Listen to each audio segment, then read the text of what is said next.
গরিবের পয়লা বৈশাখের গল্প। ও মা হ্যাঁ, ও মা, বাবাকে বলো না বাজার থেকে একটা ইলিশ আনতে। এবছর বৈশাখে মজা করে ইলিশ খাবো। সারা বছর এক টুকরা মাছের দাগা জোটাতে গিয়ে হিমশিম খাই, আর ইলিশ সে তো আকাশ ছোঁয়া দাম।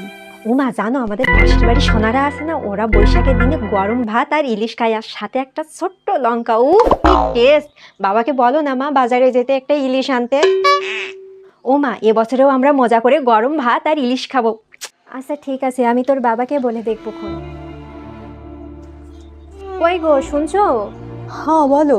মেয়েটা বড্ড বায়না ধরেছে, এই বৈশাখে ইলিশ খাবে। তুমি একটু বাজারে গিয়ে দেখো তো ছোট মতো কোনো ইলিশ পাও কিনা। আচ্ছা, আমি দেখছি। কই গো, কোথায় গেলে? শুনছো? হ্যাঁ যাই। এ মা, খালি হাতে কেন? ইলিশ কোথায়? ইলিশ আনোনি? বুঝলে গুটির মা, ইলিশের যা দাম আমাদের মতো লোকের কেনার সাধ্য নয়। ইলিশ খেতে গেলে আমাদের আরো 2 সপ্তাহ না খেয়ে থাকতে হবে।